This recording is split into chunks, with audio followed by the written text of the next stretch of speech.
மனம், உள்ளம், அந்தக்கரணம், சூக்ஷ்ம சரீரம், புரியட்ட காயம், சோடசகலா புருஷன் என்று பல பெயர்கள் ஒன்றுக்கே கொடுக்குறோம். ஆனால் உள்ளம்னு சொன்னாலே நீங்கள் ஜீவாத்மா, உடலை விட்டு வெளியே போகின்ற ஆவி, உடல் கிடையாது, மூளைக்கு உள்ளிருந்து செயல்படுவது, மூளையை இருப்பிடமாக கொண்டது, மூளையை ஒரு வீடாக பயன்படுத்தி அங்கே புழங்கிக் கொண்டிருக்கின்ற ஒன்றிருக்கிறது பேர் உள்ளம். உள்ளம் என்பது மூளைக்கும் வேறானது. உள்ளம் புழங்குவதனால அந்த வீட்லேயும் கடப்படான்னு சத்தம் கேட்கும். உள்ள ஆள் இருந்தாங்கன்னா வீட்டில் சத்தம் கேட்கும்ல, அது மாதிரி உள்ளம் மூளையிலிருந்து செயல்படுவதனால மூளையிலும் இந்த மின்சார இயக்கங்களை நம்ம பார்க்குறோம். அந்த மின்சார இயக்கத்தான் தான் மனம் நினச்சிட்டு இருக்கிறாங்க. அது விளைவு, காரணம் மனம், மூளை காரணம், மனம் அதனுடைய விளைவு அப்படிங்கிறது நவீன விஞ்ஞானம். ஆனால் மெய்ஞானம் என்ன சொல்லுது? மனம் தான் காரணம், அதனுடைய விளைவு தான் மூளைங்குது. மனதில் மாற்றம் ஏற்பட்ட பிறகு தான் மூளையிலே தெரியுது. இதையும் சில சயின்டிஸ்ட் கண்டுபிடிச்சு வச்சிருக்கிறார். ஒரு எண்ணம் தோன்றதுக்கு முன்னாடி மூளையில் ஒரு ஆக்ஷன் பொட்டன்ஷியல் உண்டாகுதுங்கிறாங்க. இவர் எண்ணம் மூளையில் வந்து இவர் செயல்படுறார் பார்த்தீங்களா, அதுக்கு முன்னாடியே என்ன ரூபமாக நம்மக்கிட்ட இருக்கும் பொழுது ஒரு மூளையில் ஒரு ஆக்ஷன் பொட்டன்ஷியல் இருக்குது அப்படின்னா, மூளையோட அந்யோன்யமாக ஒவ்வொரு நரம்பு செல்லோட நாடியும் கலந்துருக்குது. இங்கே பல கோடி கோடி சொல்கிறாங்க, 37 ட்ரில்லியன் நரம்பு செல் இருக்குதான். அது பெரிய அடர்ந்த வனம் மாதிரி, ஒவ்வொரு மரம் மாதிரி ஒரு நியூரான். அப்போ பெரிய காடில் எத்தனை நியூரான்கள் இருக்கும், எத்தனை மரங்கள் இருக்குதோ அது மாதிரி பல கோடி மடங்கு நீங்கள் பார்த்துக்கணும். அது ஒவ்வொன்றுத்துக்குள்ளேயும் நாடிகள் இருக்குது. ஒரு நரம்பு செல், ஒரு நாடி பக்கம் பக்கமாக இருக்குது. ஆனால் நரம்பு செல்லை விஞ்ஞானிகள் பார்ப்பார்கள், ஞானியை பார்க்க மாட்டாங்க. ஞானி பார்ப்பாங்க, அவங்க பார்க்க மாட்டாங்க. ஞானிகள் சொல்லுகின்ற நாடிகள் தான் சகசிராரம்னு பேர். ஆயிரக்கணக்கான சகசிர ஆரம், ஆரக்கால்கள், அப்படி கிளைக்கு சூரிய கதிர்கள் போல பல பக்கமும் விரிந்து போதுன்னா சகசிராரம்னு பேர். அது சாட்சாத் சாஸ்திரத்துக்கு மூளைன்னு அர்த்தம். சயின்டிஸ்ட்டுக்கு அது மூளைன்னு சொல்லுவாங்க. சாஸ்திரத்துப்படி அது சகசிராரம், அது நாடிகளால் ஆனது. அந்த சகசிராரம் ஒன்று திரண்டு ஒரு வடமாகுது, அதுதான் நாடி, சுஷும்னா நாடி, சுழுமுனை அப்படின்னு சொல்லுவாங்க. சுழுமுனையில் அப்படின்னு சொல்கிறாங்க. சுஷும்னாங்கிறது தமிழில் சுழுமுனை. இது நம்ம சயின்ஸில் தண்டுவடம் அப்படின்னு சொல்கிறாங்க, ஸ்பைனல் கார்டு அப்படின்னு சொல்கிறாங்க. இந்த ஸ்பைனல் கார்டு குதத்திலேருந்து ஆரம்பித்து மூளையில் போய் முடியுது. இந்த மூளையில் தொடுகின்ற இடத்துல தலாமஸ் அப்படின்னு சொல்கிறாங்க. அது மேலே இந்த காலிஃப்ளவர் மாதிரி நம்ம மூளை விடிஞ்சிருது. இதே மாதிரி நாடியை நீங்கள் கற்பனை பண்ணிக்கங்க, இதே மாதிரி தான் இருக்குது. சரி, இந்த மூளை வந்து மனுஷனுக்கு எப்படி இருக்குது? சூக்ஷ்ம சரீரம் எறும்புக்குள்ளே இருந்தால் எப்படி இருக்கும் அப்படின்னா, அந்த எறும்புக்கு நரம்பு மண்டலம் எப்படி இருக்குமோ அந்த மாதிரி இருக்கும். அப்போது நரம்பு மண்டலம் தான் அது உண்டு போச்சா? இல்லை, நரம்பு மண்டலத்துக்கு ஏற்ற மாதிரி நாடிகள் தன்னை அமைத்து கொள்ளும், அதை அட்ஜஸ்ட் பண்ணிக்கும். நான் எறும்புக்குள்ளே போகிறேன்னு வைங்க, இந்த உடம்பை விட்டுட்டு நான் எதோட போவேன்? இதே சகசிராரம், சுஷும்னா, இடப்பிங்களை எல்லாத்தையும் அதுலேருந்து பிரிகின்ற எல்லாரும் 6 ஆதார சக்கரங்களோடு எடுத்துட்டு தானே போவேன். அதுதானே சூக்ஷ்ம சரீரம். எனக்கு கொடுக்கப்பட்ட உடம்போ எறும்பு. நான் என்ன பண்ணுவேன்? எனக்கு ஒரு கஷ்டமும் கிடையாது, அப்படியே சுருங்கிறது. ஏன்னா நான் அதிசூக்ஷ்மமானவன். உள்ளே போய் அதனுடைய நரம்பு மண்டலம் இருக்கும் பார்த்தீங்களா, அதோட நான் பேரலாக போயிடுவேன். அப்போது என்னுடைய மனம் எப்படி வேலை செய்யும்? மனிதனாக இருந்தும் கூட எறும்பினுடைய உணர்வை தான் நான் பெறுவேன். எறும்பினுடைய ஆண்டன்னா அப்படியே என்ன வாசனை வருதோ அதைத்தான் நான் உணர்வேன். அந்த நேரம் நான் வந்து மனிதனுங்கிறது மறந்துடுவேன்.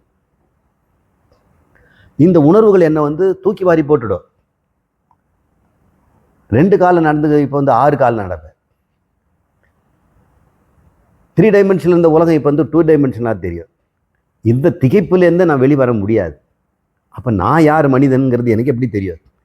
இது பேர் அவித்யான்னு பேர். இந்த உணர்வுகளால் உன் உண்மைத்தன்மையை நீ தற்காலிகமாக இழந்து விடுகிறாய். நீ மனிதன்னு மறந்து போயிரு. சரி, இது வேற விஷயம். நம்ம இந்த மனம்ங்கிற பொருளுக்கு வாங்க. இந்த மனம்ங்கிற பொருள் எப்படிப்பட்டது அப்படின்னு பார்த்தோம்னா, மனம்ங்கிறத நீங்கள் உணர்றீங்க? அதுக்கு உணர்வு இருக்குது. கோபம், பயம், அன்பு, கருணை, இதெல்லாம் உங்களால் வார்த்தைகளால் தான் சொல்ல முடியுமே தவிர வடிவம் கொடுக்க முடியாது. அந்த மனம் இதை உண்டு பண்ணும். இதே மனம் எத்தனையோ நினைவுகளை உள்ள வச்சிருக்குது. கட்டடம் கட்டினது, வீடு வாடகை போனது, குழந்தைகளை விளையாடினது, பள்ளிக்கூடத்தில் படித்தது, ஆத்திச்சுவடியிலேருந்து இன்னைக்கு இருக்கிற குவாண்டம் ஃபிசிக்ஸ் வரைக்கும் நினைவு இருக்குது. இதுவும் மனசில் தான் இருக்குது. அது ரூபமாக இருக்குது. அப்போ ரூப மனம், அரூப மனம் ரெண்டுமே சேர்ந்தது. ஒரே பொருள் ரூப அரூபங்களாக தன்னை வைத்து கொள்ளக்கூடிய ஒரு பொருளுக்கு. அந்த பொருள் எப்படி இருக்கும் அப்படிங்கிறது இப்போ தற்காலிகமாக இப்போ பேச வேண்டாம். கடவுள் இந்த பிரபஞ்சத்தை படைக்கிறார் அப்படின்னா புதுசாக அந்த பிரபஞ்சத்தை படைக்கலை. ஏற்கனவே போன கல்பத்தில் தன்னிடம் லயமாயிடுச்சு. அனந்த கோடி ஜீவராசிகளும் 7 லோகங்களில் இருக்க உயிரினங்களும் அவர்கிட்ட இப்போ எப்படி இருக்கிறாங்க? ஜிப்டு ஃபைல், சுருக்கமாக நினைவாக இருக்கிறாங்க. நினைவுகளாக வச்சிருக்கிறார். அடுத்து சிருஷ்டி பண்ண என்ன பண்ணுவார்? பழச நினைச்சு பார்ப்பார். ஸ்மிருதி பூர்வகம். அதனால மகோபனிஷத்துன்னு ஒரு உபனிஷத்து, இந்த பிரம்மா தன் மனதிலிருந்து தான் ஜகத்தை படைத்தார். எனவே இந்த ஜகத்தே மனோமயம். இதெல்லாம் மனசுங்கிறார். நீங்கள், நான், இந்த வஸ்திரம், பொருள், இனி நடக்க போகுது, நடந்தது எல்லாமே மனம்ங்கிறார். இப்போ பகவான் கிட்ட மனம் எப்படி இருந்தது? அனைத்தையும் சிருஷ்டி செய்யக்கூடிய அளவுக்கு நினைவு சக்தியும் படைப்பு சக்தியும் இருக்கக்கூடிய ஒன்று இருக்கு இல்லையா? அந்த நினைவு சக்தியும் படைப்பு சக்தியும் தான் மாயா சக்தின்னு பேர். சிருஷ்டி சக்தி அப்படின்னு அதுக்கு பேர். அவருக்கு அது மாயா, நமக்கு அது மாயான்னு சொல்லக்கூடாது, மனம்னு சொல்லணும். ஆனால் அந்த உபநிஷத்துக்கு மாயாங்கிறது பேர என்னுடைய பேரையே அதுக்கு வச்சிருக்குது. அவருக்கு மனம் இருந்தது, மனதை கொண்டு படைத்தார். இந்த மனம் எல்லா பொருளுக்கும் அடிப்படையாக இருக்குது இல்லையா? எத்தனையோ அது சிருஷ்டி பண்ண போகுது. அப்போது சிருஷ்டி பண்ணுறதுக்கு என்னங்க அடிப்படை வேணும்? இந்த பிரபஞ்சத்தை சிருஷ்டி செய்கிறதுக்கு ஸ்தூலமாக இருக்கக்கூடியதை அணுக்கள் தானே வேணும். அணுக்கள் 118 அணுக்கள் இருக்குது. அதை வச்சு இந்த பிரபஞ்சத்தை யார் ஒன்றா படைச்சிடலாம். அதுவே கூட படைச்சிக்கும். அது ஒன்றா கூடி அது ஒரு ப்ரோக்ராம், எந்திரம் தான். சரி, அணுக்களுக்கும் கீழே இருக்குது இல்லையா? இனிமேல் உடைக்கவே முடியாது அப்படின்னு சொல்கிறோம் பார்த்தீங்களா? அது பேர் அக்ஷரம்னு பேர். உடைக்க முடியாதுங்கிறது பேர் அக்ஷரம். சரம்னா உடைக்கிறதுன்னு அர்த்தம். சிதை அப்படின்னா சிதைச்சிடு, சிதைச்சிட்டியா அப்படிங்கிறான், அது பேர் சிதை. சிதைக்க முடியாதது என்ன சொல்லுவான்? அச்சிதை. அதனால் அச்சிதை தான் நம்ம போடுறோம் குழந்தைங்க மேலே, ஆசீர்வாதம் பண்ணுறோம். நீ ஒன்று அழிக்க முடியாதவனாக இரு, அழிஞ்சு போகிறவன் இல்லை, அமிர்தத்துவத்தை அடைவாய் அப்படின்னு ஆசீர்வாதம் பண்ணும்போது அச்சுதையை போடுறோம். அது அடையாளம். எது ஒன்று அழிக்க முடியாதோ அது பேர் அட்சரம்னு பேர். எது மேல் உடைக்க முடியாதோ அது பேர் அட்சரம் பேர். ஆனால் எழுத்துக்களுக்கும் என்ன பேர் சொல்கிறாங்க? அட்சரம்னு சொல்கிறாங்க. ஏன்னா ஆ முதல் சா வரை இருக்குது. சமஸ்கிருத எழுத்து ஆள் ஆரம்பித்து சால முடியும். 51 எழுத்துக்கள், ஒன்று ஒன்றும் அட்சரம்னு பேர். ஏன்? அதை உடைக்க முடியாது. ஆபை உடைங்க முடியாது. காவை உடைக்கலாம், இக்கு ப்ளஸ் ஆ. கல் என்பதை உடைக்கலாம், கா ப்ளஸ் இல்லு. காவை உடைக்கலாம், இக்கு ப்ளஸ் ஆ. ஆவை உடைங்க, இக்க உடைங்க, இச்ச உடைங்க முடியாது. அது கீழே உங்களால் உடைக்க முடியாதனால அது பேர் அட்சரம். இதை எழுத்து கற்றுனா அட்சர அபியாசம் அப்படின்னு குழந்தைங்களுக்கு நம்ம எழுத்து கற்றுக் கொடுக்குறோம். அட்சரம் என்பது அழிக்க முடியாதுன்னு அர்த்தம், எழுத்துன்னு அர்த்தம். எல்லாவற்றையும் படைக்கணும்னா அடிப்படையான ஒரு கற்கள் வேணும்னு சொன்ன இல்லையா? அண்டத்தின் அடிப்படை கற்கள் குவார்க்குகள்னு சொன்னோம். சரி, எண்ணங்களுடைய மனதனுடைய அடிப்படை கற்கள் என்னவா இருக்கும்? பகவான் சிருஷ்டி பண்ண போறார், எல்லாத்தையும் எண்ணி பார்க்கணும் இல்லை? எண்ணங்கள் எல்லாம் எப்படி இருக்கும்? மொழியில தானே இருக்கும். நீங்க எண்ணங்களெல்லாம் எப்படி எண்ணுறீங்க? மொழியில தானே எண்ணுறீங்க. மலையாளின்னா மலையாளத்தை எண்ணுவான், ஸ்பானிஷ் வந்து எஸ்பானியாலோல ஸ்பானிஷில் பேசுவார். எல்லாருமே எண்ணங்களை சிந்தனைகளை மொழிகளில் தான் எண்ணுகிறாங்க. மொழியற்றது தான் உணர்வு.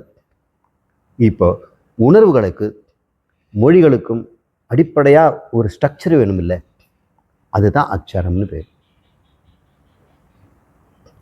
அப்போ மனதனுடைய அடிப்படை துகள் எதுவாக இருக்கும்?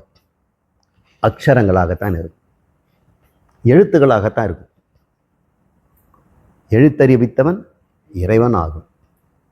முதல் எழுத்துக்கள் தான். அவர் மனசால தான் எல்லாம் சிருஷ்டி பண்ண போறார். அப்போ எல்லாம் எழுத்தாக தானே இருக்கணும். அவர் என்ன எழுத்துன்னு நமக்கு தெரியாது, ஆனால் நிச்சயமா அது ஆ முதல் ஷாவதாக இருக்கும் அப்படி. ஏன்னா அதுதான் மனுஷனும் பேசுகிறான். ஏன்னா இறைவன் வச்சிருக்கத்தான் நம்மகிட்ட இருக்க முடியாது. ஆ முதல் ஷா வரை இருக்கக்கூடாத 51, அது பேர் அக்ஷரமாலைன்னு பேர். ரமண அக்ஷரமாலை அப்படின்னு இருக்கிறார். ஆ முதல் ஷா வரை 51 அக்ஷரங்களை வச்சு தானே கந்தர் அனுபூதி படித்தோம். இந்த அக்ஷரங்கள் ஆ முதல் ஷா வரை இருக்கக்கூடியதை 51ஐயும் கூட்டி கூட்டி வச்சோம்னா சொற்கள் கிடைக்கும்ல, அது பேர் பதம்ங்கிறோம். பதங்களை கூட்டினா என்ன கிடைக்கும்?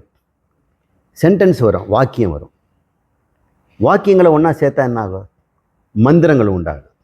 மந்திரங்கள்லாம் ஸ்லோகங்கள் அல்லது பேராகிராஃப், அப்புறம் எஸ்ஸே, அப்புறம் கதை, ஊர் கதையெல்லாம் சொல்லலாம். உங்களுக்கு எல்லா கதைகளுக்கும் எல்லா நினைவுகளுக்கும் அடிப்படை என்னங்க? அக்ஷரம். 51 அக்ஷரங்களையும் சுருக்கி ஒன்றா போட்டோம்னா என்ன கிடைக்கும்? ஓம். அப்போ பகவான் மனதை முதல்ல ஓம் அப்படின்னு சொன்னார். அதனால தான் ஓம்ங்கிறது சிருஷ்டி மந்திரம், எல்லாவற்றுக்கும் மூல முதல். அது பிரணவம், எப்பொழுதும் புதுசு. புறா இவ நவ, மிக பழசாக இருந்தாலும் மிக புதுசு, அதனால் பிரணவம்னு பேர். பிரணவம் இன்னும் புதுசாக இருந்துக்கிட்டே தான் இருக்குது, அழிக்கவே முடியாது. அதுதான் முருகன், குமரக்கடவுள், அழிக்க முடியாதவன். அக்ஷரங்களால் ஆகப்பட்டது. அந்த அக்ஷரங்களைத்தான் நான் முக்கிய பிராணன்னு சொல்கிறோம். இந்த அக்ஷரங்களுக்கு முக்கிய பிராணன் வந்து இருக்குது இல்லையா, அது பேர் ஓங்காரம். ஓம்ங்கிற ஒரு நாதம் தான் 51 அக்ஷரங்களாக பிரிந்து அவைகள் ஒன்று கூடி எண்ணங்களாகி இதை கொண்டு பகவான் இதை சிருஷ்டிக்கிறார். இதெல்லாம் எண்ணங்கள் தான். உங்கள் கனவிலும் நீங்கள் ஒரு உலகத்தை சிருஷ்டி பண்ணுறீங்க, அதில் எண்ணங்கள் தானே. அப்போ நீங்களே என்ன பயன்படுத்திருப்பீங்க அந்த கட்டுமானத்துக்கு? கனவுல இருக்கக்கூடிய ஆகாயமும் நீர்நிலைகளும் உயிரினங்களும் கட்டுமானத்துக்கு என்ன பண்ணியிருப்பீங்க? அக்ஷரங்களை தான் பயன்படுத்தியிருப்பீங்க. அப்போ நீங்களும் ஓம்னு சொல்லி தான் நீங்கள் கனவு கண்டிருக்கணும், உங்களுக்கு தெரியல. நாதங்கள் இப்படி தான் பிறகுது. இது வரைக்கும் மனதனுடைய அடிப்படை பொருளை சொல்லிட்டேன் இல்லையா, அது பேர் அக்ஷரம். அதை நீங்கள் எப்படி கற்பனை பண்ண போகிறீங்க, அது எப்படி இருக்குது அப்படிங்கிறத இடைவெளிக்கு அப்புறம் பார்ப்போம். பகவான் தன்னிடம் சிருஷ்டி செய்யக்கூடிய அத்தனை எண்ணங்களையும் ஓர் அக்ஷரத்தில் ஒளித்து வைத்திருந்தார். அது பெயர் ஓங்காரம், பிரணவம்.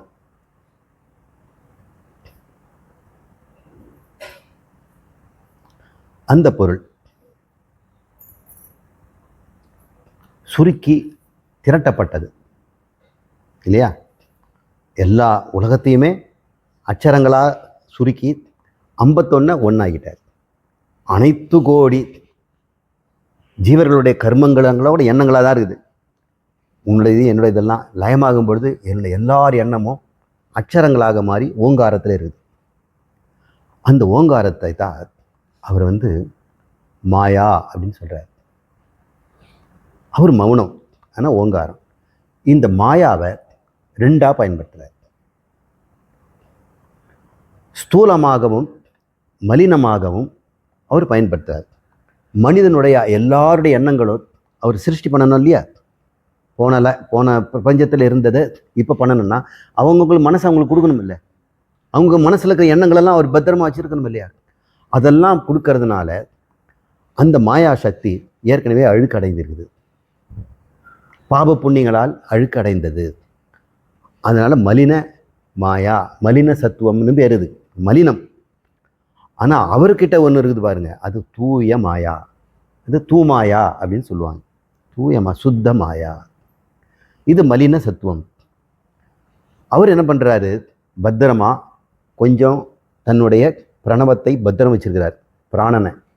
அதாவது சிருஷ்டி செய்வதற்கு வேண்டியதில் கொஞ்சம் மட்டும் மலினத்தை கலந்து, நம்முடைய சித்தத்தில் இருக்கிற இதெல்லாம் அச்சரங்களெல்லாம் கலந்து இந்த சிருஷ்டியை பண்ணிட்டார். ஆனால் அவர்கிட்ட பத்திரமா மீதி வச்சிருக்கிறார், அது தூய மனம்னு பேர். அது பேர் தூய மனம். அதில் பாவ புண்ணியமே இல்லாதது. அது பேர் யோக மாயா. யோக சக்தியில் அவர் வச்சிருக்கிறார். அது ஆதியிலேயே மீஜமாக வச்சது, அதனால் ஆதிசேஷம். அது ஆதிசேஷன். அவர் தான் 1000 தலை நாகம். இந்த குண்டலினி பாம்பு அதுதான். அவர் 1000 தலை நாகத்தை படுக்கையாக போட்டு படுத்துட்டு இருக்கிறார், என் காடியில் கிடக்குது. சிவபெருமான் கழுத்தில் மாட்டிகிட்டு இருக்கார். எனக்கு அலங்காரம், அது என்னுடைய யோக மாயா. எல்லா மாயாச்சும் உங்களை சிருஷ்டி பண்ணிட்டேன், ஆனால் என்கிட்ட இன்னும் பவர் இருக்குது. இன்னும் என்ன இஷ்டம் போல சிருஷ்டி பண்ணுவேன். நான் உங்களுக்கு கொடுத்த வரம்புக்குள்ளே நான் உங்களை பண்ணியிருக்கிறேன். இந்த பிரபஞ்சம் நம்முடைய கர்ம வினையினால் உட்பட்டதுனால இதுக்குள்ள வரம்புக்குள்ள இருக்குது. வரம்பை மீறிய சக்தியை அவர் வச்சிருக்கிறார். அது பேர் அருட்பேராற்றல்னு பேர். அது பரங்கருணைன்னு பேர். அருட்பெருஞ்சோதி, அருட்பெருஞ்சோதி, அருட்பெருங்கருணை, தனிப்பெருங்கருணை. அந்த தனிப்பெருங்கருணை தான் அது யோகமாயா. பகவான் நீங்கள் மட்டும் யோகமாய இப்படி பத்திரமா வச்சுக்கிட்டு ஈஸ்வரன் சொல்லிட்டு இருக்கிறீங்களே, எங்களுக்கு கொஞ்சம் கொடுக்கக்கூடாதா? டேய் குழந்தைங்களா, அப்படி நான் செய்வேனா? என்னுடைய யோக மாயாவில் ஒரு துளியை குண்டலினின்னு உங்களுக்குள்ளே வச்சிருக்கிறேன்டா. தூய மனோசக்தி, அச்சரங்களால் பேதப்படுத்தாதது, பாவ புண்ணியங்கள் கலப்பற்ற மாபெரும் படைப்பாற்றலை எது ஒன்றா படைச்சிக்க வேண்டிய அஷ்டமா சித்தி வேணாலும் உனக்கு கொடுக்கும். அத்தனையும் உனக்கு இந்த மாதிரி திரட்டி வச்சிருக்கிறேன் குண்டலினி. இப்படின்னு ஒன்று நினச்சிக்காதீங்க. அது இது ஒன்றை பிரித்தோம்னா ஒரு ஆற்றல் பிறகு இது மாதிரி அனந்த கோடிய ஆற்றல் துகள்கள், அணுவை விட பல மடங்கு சிறுசுன்னா உங்கள் குண்டலினின்னு சொல்லக்கூடிய அந்த குண்டலத்துக்குள்ள எவ்வளோ ஆற்றல் இருக்கும். நீங்கள் தான் ஆற்றலை பற்றி படிச்சிருக்கீங்க. ஒரு ஸ்பூன் அளவு இருக்கக்கூடிய யுரேனியத்தில் நாம் இந்தியா முழுக்க 10 வருஷத்துக்கு கரண்ட் கொடுக்கலாம். பியூர் யுரேனியத்தை சொல்கிறேன். இப்போ நம்ம யுரேனியம் யூஸ் பண்ணுறோம் இல்லையா, அது 7% தான். 7% யுரேனியத்தை வச்சு தான் பண்ணுறோம். 100% யுரேனியத்தில் நம்ம வைத்தோம்னா இந்தியாவுக்கு வேண்டிய 10 வருட ஒட்டுமொத்த கரண்ட்டையும் ஒரு ஸ்பூன்லேருந்து கொடுக்கலாம். நீங்கள் பார்த்துருப்பீங்க, ஒரு நகரத்தையே ஒரு சின்ன பாம்பு அழிச்சு, பாம்பு தான் பெருசு, உள்ளே இருந்த யுரேனியம் 1 கிலோகிராம் கம்மி தான். 1 கிலோகிராம், அது கூட மட்டமான யுரேனியம், பியூர் யுரேனியம் கிடையாது. ஒரு 12% சேச்சுரேட்டட் யுரேனியத்தை வச்சே ஒரு ஊர் அழிச்சான். அப்படின்னு அதை விட நுட்பமான சக்தி குண்டலினி சக்தி. அதுதான் நமக்கு மூலாதாரத்தில் மறைச்சி வச்சிருக்கிறாரு. யோகிகள் சித்தர்கள் எல்லாம் அதை பயன்படுத்தும் முறையை பயன்படுத்துறது. சந்தனத்தை அழைக்கிற மாதிரி அந்த திரண்டிருக்கும் சக்தியை சுவாசத்தால் சூடுபடுத்தி மெல்ல மெல்ல விடுவிக்கின்ற கலையை சொல்லி கொடுத்துருக்குறான். இதை ஆரம்பத்தில் எப்படி செய்யணுங்கிறத முதல் என்னுடைய உரையிலேயே உங்களுக்கு சொன்னேன். முதல்ல மனதை யமங்களால் உன் உள்ளத்தை முதல்ல சுத்தம் பண்ணிக்கணும். காமக்ரோதாதிகளை முதல்ல நீக்கணும். அவனுக்கு தான் இந்த யோகம். சும்மா எங்கே ஃப்ரீயாக கொடுக்குறாங்க 12,000 ஃபீஸுன்னு சொல்லி கற்றுக்கூடாது. மூளை கெட்டு போய் எல்லா பிரச்சனையும் வந்துடும். அதையும் இப்போ பார்க்க போகிறோம். முதல்ல உள்ள சுத்தம் இருக்கணும். இப்போ எதுக்கு சார் உள்ள சுத்தம்னா இது எதுக்கு அப்படின்னு நீங்கள் கேட்கலாம். வாசனையை சுத்தம் பண்ணதுக்கு. இப்போ நம்ம பார்க்கலாமா? அந்த படத்துக்கு போவோம்.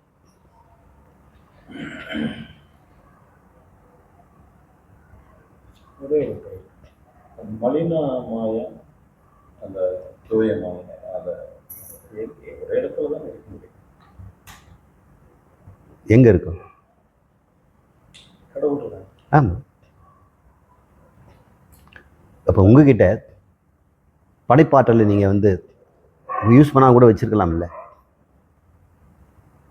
உங்களுக்கே தெரியாமல் அந்த படைப்பாற்றல் வருது இல்லை? உங்ககிட்டே இருக்குது தூய் மாய.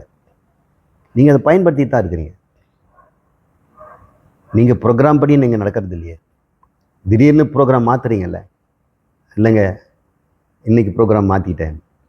உங்களுடைய படைப்பாற்றலும் குண்டலினி சக்தி தான். குண்டலினி சக்தி எல்லோரும் பயன்படுத்திட்டு தான் இருக்கிறோம். அது எப்படி முறையாக பயன்படுத்துறதுன்னு தான் நமக்கு சித்தர்கள் நமக்கு சொல்லி கொடுத்துருக்காங்க, ஔவையார் நமக்கு சொல்லித்தராங்க. குண்டலினி தியானம் எதற்காக அப்படிங்கிறத இப்போ நீங்கள் புரிஞ்சுக்கோங்க. மன தூய்மைக்காகத்தான் இந்த குண்டலினி, வேறு ஒன்றும் கிடையாது. அஷ்டமா சித்தி எல்லாம் அதுலேருந்து கிடைக்கலாம், ஆனால் அதுக்காக நம்ம இது செய்யலை. சித்தர்கள் இதெல்லாம் சொன்னாங்க நிதித்தியாசனம்னு சொல்லக்கூடிய ஞான தெளிவுக்காக, ஞான தெளிவுக்காக அப்படின்னு புரிஞ்சுக்கணும். அதனால் ஞானிகளுக்கு தான் இந்த குண்டலினி யோக பயிற்சி உரிமை உடையது. வேற யாரும் அதை செய்யக்கூடாது.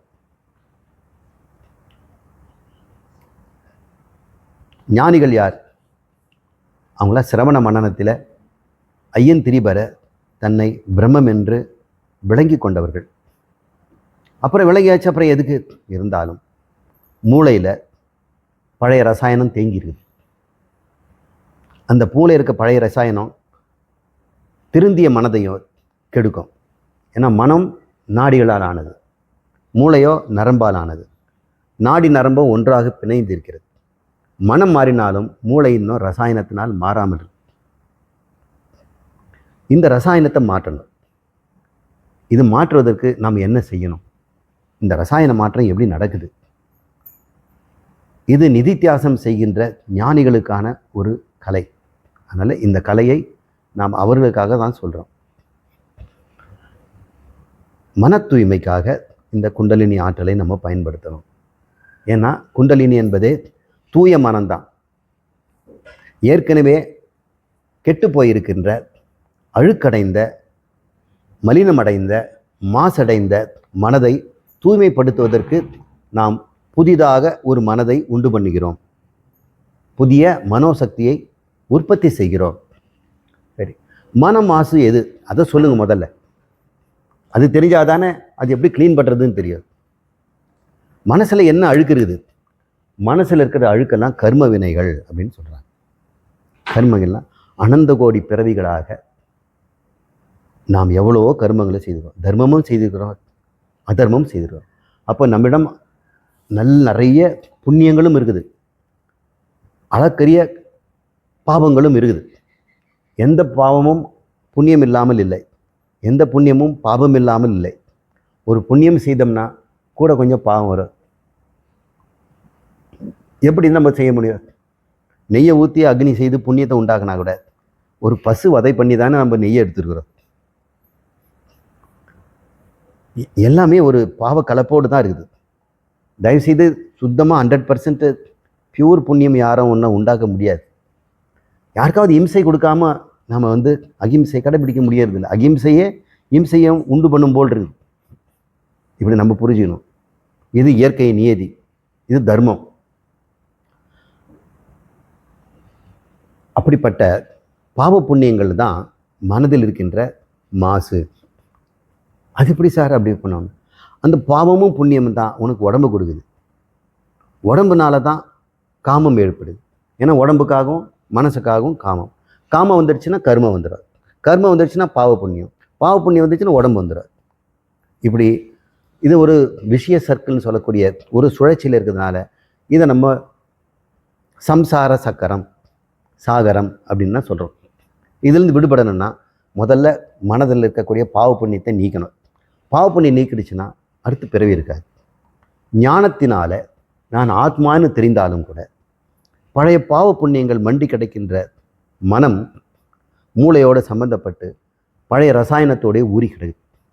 இப்போ நான் ஒரு புதிய ரசாயனத்தை மூளையில் உண்டாக்கணும், அதுக்கு வேண்டிய மன தூய்மை நான் உண்டாக்கணும். மனதில் தூய்மை ஏற்பட்டு விட்டால் மூளையும் தூய்மை அடையும். மூளையை தூய்மை பண்ணிட்டு மனசு தூய்மை பண்ண முடியாது. மூளை யாரால தூய்மை பண்ண முடியாது? அது தலையிலேருந்து எடுத்து காட்டி அலம்பி உள்ளே போட முடியுமா? மனசை சுத்தம் பண்ணிட்டோம்னா உடனாக கூட இருக்கக்கூடிய மூளையும் தூய்மை அடையும். அதற்காக மனதை தூய்மைப்படுத்துக்கு என்ன பண்ணலாம்? அதுக்கு என்ன சோப்? பாவ புண்ணியத்தை, கர்ம வினைகளை அழிக்கின்ற ஒரு பொருள் என்ன அப்படின்னு பார்த்தோம்னா, இந்த பாவ புண்ணியம் எப்படி மனசில் உண்டாகுதுங்கிறத முதல்ல கண்டுபிடிக்கணும். அதை வேதமும் உபநிஷத்துக்களும் இவ்வாறு சொல்லுது. பாவ புண்ணியங்களெல்லாம் சேர்ந்திருக்கின்றோம் மார்பில்.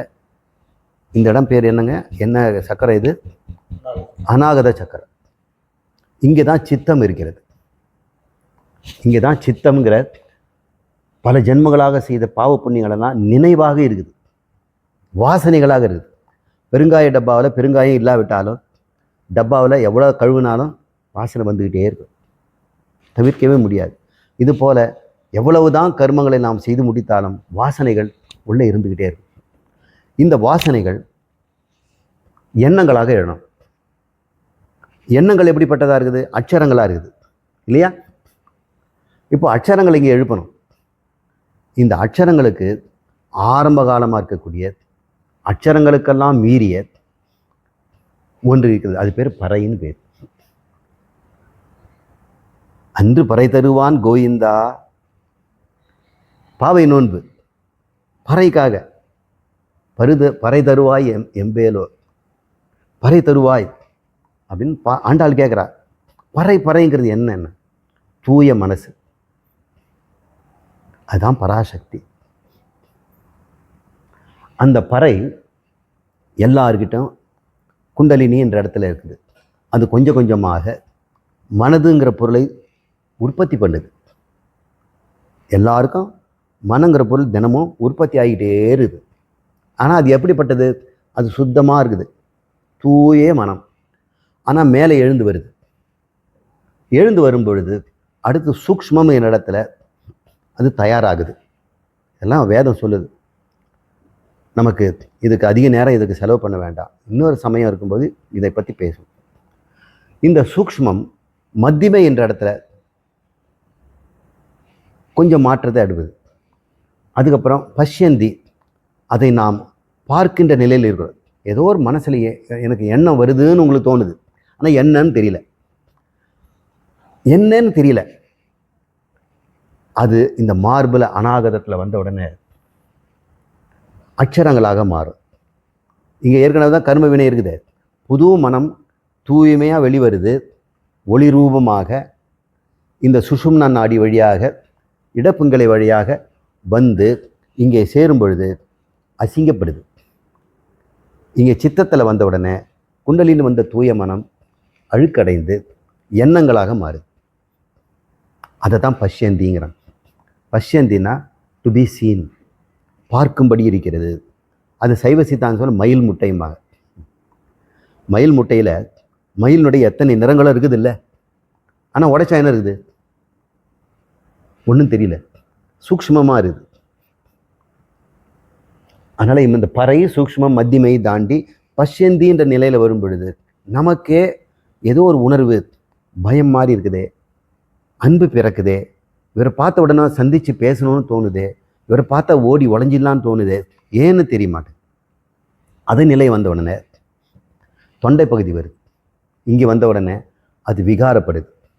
இங்கே மனசில் இருக்கக்கூடிய அட்சரங்களெல்லாம் கோர்த்து வாக்கியங்களாகுது. வாக்கியங்களாகவும் எண்ணங்களாக மாறுது. ஓ, இந்த எண்ணம் எனக்கு மட்டும்தான் தெரியுது அப்படின்னு எனக்கு மட்டும் தெரிகின்ற எண்ணத்துக்கு பேர் என்ன? சூக்ஷ்ம விகாரி, வைகரி அப்படின்னு பேர். நாக்கில் வந்துடுச்சுன்னா சொல்லாக வந்துடும், அது பேர் ஸ்தூல விகாரி. இப்படி தான் நம்ம வாக்கு பிறக்குது அப்படின்னு சித்தாந்தங்களும் வேதாந்தங்களும் சொல்லுது. இந்த வாக்குனுடைய உற்பத்தி ஸ்தானம் எங்க? அநாகதத்தில். அந்த வாக்கு முதல்ல எப்படி இருக்குது? பறைய நாதமாக இருக்குது. இந்த அடிப்படையை புரிஞ்சுக்கிட்டீங்க இல்லையா? இப்போ நம்ம யோகத்துக்கு போவோம். நாம் என்ன செய்கிறோம், இந்த குண்டலினி யோக பயிற்சியில் இடக்கலை பிங்கலையை தனித்தனியாக இல்லாமல் ஒன்றாக திரட்டி ஒரே பாட்டையாக மாற்றுறோம். அது பேர் சுழுமனா நாடியில் ஒன்று இணைத்தல். பிராண அபான சமாயுக்தம் அப்படின்னு பகவான் பகவத்கீதையில் சொல்கிறார். பிராணனையும் அபானனையும் சமமாக கும்பகம் செய்யும் பொழுது அவைகள் ஒன்று திரண்டு ஒரு பாதையாகிறதப்பா. அந்த பாதையில் இப்பொழுது கிரந்திகள் இருக்கின்றன. இந்த மனம் அந்த கிரந்திகளாக தாண்டி தான் வரணும். புதிய மனம், தூய மனம் உற்பத்தி பண்ணணும். இதை உற்பத்தி பண்ணுறதுக்கு ஒரு மெத்தடை கற்று கொடுத்துருவேன். தானாக வெளிவந்ததுன்னா நம்மளுடைய எண்ணமாக மாறிடும், வாக்கும் மனமும் ஆகிடும். அவங்க சொல்கிறாங்க வாக்கும் மனமும் இல்லா மனோலயங்கிறார். அப்படி ஒரு நிலையத்தை கொண்டு போகிறதுக்கு தான் இப்போ நான் அதை சொல்லிகிட்டு இருக்கிறேன். அதனால தான் வாக்கு எப்படி பிறக்குதுன்னு சொன்னோம். இப்போது நாம் என்ன பண்ணுறோம், பைபாஸில் போகிறோம். சுழுமனா நாடியில் தூய மனதை இந்த சித்த கலப்பு இல்லாமல் கொண்டு போவதற்கு வேண்டிய பந்தனங்களை நம்ம செய்கிறோம். அதை மூலபந்தனம், உடியான பந்தனம், ஜாலந்தர பந்தனம் அப்படின்னு 3 இடங்களில் வால்வு இருக்குது. இந்த வால்வை தாண்டி தான் இந்த மனம் மேலே எழணும். அந்த பிராணன் ரூபத்தில் மனம் என்ற துகள்களாக அது வெளிவருது. அது திரண்டு வரும் பொழுது ஒரு குழல் விளக்கு இருக்குதுல்ல, நீல குழல் விளக்கு, அந்த மாதிரி வெளிர் நீளத்தில் நீங்கள் மனசில் கற்பனை பண்ணணும். அது மெல்ல எழுந்து இந்த தடைகளை தாண்டி 3 மண்டலத்து முட்டிய தூணை அது வந்து இங்கே கபால வாயில் இங்கே வந்து அப்படியே விரியும். அது விரிஞ்சதுன்னா ஒரு மேகக்கூட்டம் மாதிரி இருக்குமா. அது தர்ம மேகம்னு ஒரு உபனிஷத் சொல்லுது. அத்தியாத்மோ உபனிஷத்துன்றதில் தர்ம மேகத்தை உண்டு பண்ணுகிறார்கள் சித்தர்கள். ஒரு மேகத்தை உண்டு பண்ணுறாங்களாம். அந்த தர்ம மேகம் என்ன பண்ணோம், இந்த வாசனைகளோடு வருது இல்லை, இந்த சித்தத்தை தாண்டி தானே வந்துச்சு. அந்த வாசனைகளை அழிக்குதான். கர்ம வாசனைகளை குண்டலினி சக்தியால் அழிக்க முடியும் அப்படின்னு சித்தர்கள் நம்புகிறாங்க. முந்தை வினையை முடிச்ச அவிழ்ப்பர், பிந்தை வினையை பிடித்து பிசைவர், சென்னியில் வைத்த சிவன் அருளாலே. இந்த சிவன் அருள் சிவசக்தி ஐக்கியத்தை நம்ம முதல் உரையில் சொன்னோம். இந்த குண்டலினி சக்தியை இப்போ தூய மனம், தர்ம மேகம், அருட்பேராற்றல் அப்படின்லாம் பேர் வச்சுருக்கோம். அல்லது யோகமாயா. யாரெல்லாம் தினமும் குண்டலினி பயிற்சியால் தூய மனதை கொண்டு வரார்களோ அவர்கள் தினமும் பழைய வாசனைகளை அழித்து கொண்டிருக்கிறார்கள். இது பேர் அன்னைகிலேஷன் அப்படின்னு பேர். வேரோடு அழித்தல். ஒரு எலக்ட்ரானும் பாசிட்ரானும் சயின்ஸில் சொல்கிறாங்க. ஒரு எலக்ட்ரானும் பாசிட்ரான்னா அதுக்கு நேர் எதிர்டை. ஒருத்தன் கெட்டவன் வைங்க பாசிட்ரான், எலக்ட்ரான் நல்லவன் வைங்க, ரெண்டும் ஒன்றா சேர்ந்தா என்ன ஆகும், ஒன்று செத்து போயிடுமா, அடித்து அங்கே வேறு ஒரு பொருள் உண்டாயிடுமா அப்படின்னு சொல்கிறான். அது பேர் அன்னைகிலேஷன் அப்படின்னு சொல்கிறான். அப்படிப்பட்ட ஒரு அன்னைகிலேஷன் இந்த குண்டலினி ஆற்றல் நம் மூளையிலே, அதாவது மனநிலையிலே, மனோமண்டலத்திலே சென்று சந்திர மண்டலம்னு பேர். இது இங்கே அக்னி மண்டலம், மார்பிலிருந்து கழுத்து வரைக்கும் ஆதித்ய மண்டலம், இங்கிருந்து கழுத்திலிருந்து தலை வரைக்கும் மனோமண்டலம் அல்லது சந்திர மண்டலம். இந்த சந்திர மண்டலத்தில் தர்ம மேகம் பொழியும் பொழுது கர்ம வினைகள் எல்லாம் அன்னைகிலேட் ஆகுது. மறுநாள் மறுபடியும் புதிய வாசனை வரும். மறுபடியும் குண்டலினியை இழுத்து அதை அழிக்கணும். எவர் ஒருவன் இதை தொடர்ந்து அபியாசத்தினால் வாசனைகளெல்லாம் அழிச்சிடானோ அவனுக்கு வாசனா ஜெயம் ஏற்படுது. வாசனா ஜெயம் ஏற்பட்ட பிறகு இந்த குண்டலினி சக்தி அழிக்கிறதுக்கு ஒன்றும் இல்லைல்ல. இப்போ என்ன பண்ணோம், அமுதத்தாரையாக கொட்டுமா, ஆனந்த பெருவூற்றாக அது கொட்டும் அதுன்னு சொல்கிறாங்க. எல்லாருக்கும் கிடைக்க மாட்டேங்குது. நானும் குண்டலினி செய்திருக்கேன் சார், எனக்கு வரலன்னா வாசனை அழியலைன்னு அர்த்தம். நல்லது தான் நடக்குது. அதனால் நீங்கள் தளர்ந்து விட வேண்டாம், உண்மையை புரிஞ்சு கொள்ளுங்கள். இதெல்லாம் இப்போ ரகசியத்தெல்லாம் சொல்லிட்டேன். அதுக்கப்புறம் என்ன பண்ண போகிறீங்க? அதுக்கப்புறம் இந்த குண்டலினி சக்தியை பரபிரம்மத்திலேருந்து தானே வந்தது, அதோட ஒப்படைச்சணும். இது தூய ஞானத்தினால தான் முடியும். இதில் செய்யறதுக்கு ஒன்றும் இல்லை. அது தானாக அது நின்று போகும். நின்ற பிறகு இந்த பரவெளின்னு சொல்லக்கூடிய சூன்யத்திலே நீங்கள் இருப்பீர்கள். இப்போ நான் என்பது அழிந்து அங்கே சூன்யம் இருக்கும். உங்களுக்கு தலை இருக்காது. உட்கார்ந்துருக்கிறதும் தெரியாது. எங்கும் இருப்பது போல இல்லாவிட்டாலும் உருவமற்ற நிலையிலே சூன்யமாக ஒரு எம்டினஸை நீங்கள் உணர்வீர்கள். அதுக்கப்புறம் என்ன பண்ண போறீங்க? இது வரைக்கும் யோகம் செய்தாச்சு, இனிமேல் யோகத்தையும் விடணும். இனிமேல் ஆசனத்தில் உட்காந்து இந்த அஸ்வினி முத்திரையை பண்ணிக்கிட்டு பந்தனங்களை செய்து உற்பத்தியும் விடு, சும்மா இரு, வாக்கும் மனமும் இல்லாமல். வாசனையும் போயிடுச்சு, சொல்லற. இங்கிருந்து பிறக்கின்ற அட்சரங்களும் போச்சு, ஓங்கார நாதமும் போச்சு. நாதம் கூட முதல்ல வந்தது. நாதத்தை எழுப்பின பிறகு தானே நாம் இந்த வாக்கை நம்ம அழிக்கிறோம். அதெல்லாம் முன்னாடியே நான் சொல்லியிருக்கிறேன். இன்று இந்த அளவுக்கு நம்ம புரிஞ்சுக்குவோம். அடுத்த வகுப்பில் முழுக்க முழுக்க ஔவையார் தான். இதுக்கு மேலே தியரி கிடையாது, அப்ளிகேஷன். இதை வைத்துக்கொண்டு அகவலை நம்ம எப்படி புரிஞ்சுக்க போகிறோம், அந்த சொற்களுடைய உள்ளர்த்தத்தை அப்போ நினைவுபடுத்துவேன். அதனால் மறுபடியும் இந்த உரையை கேட்டு உள்வாங்கி கொண்டு அடுத்த வகுப்புக்கு தயாராகுங்க. ஓம் பூர்ணமத பூர்ணமிதம் பூர்ணாத் பூர்ணமுதச்யதே பூர்ணஸ்ய பூர்ணம் ஆதாய பூர்ணம் ஏவாவசிஷ்யதே. ஓம் சாந்தி சாந்தி சாந்தி. ஹரி ஓம். ஹரி ஓம்.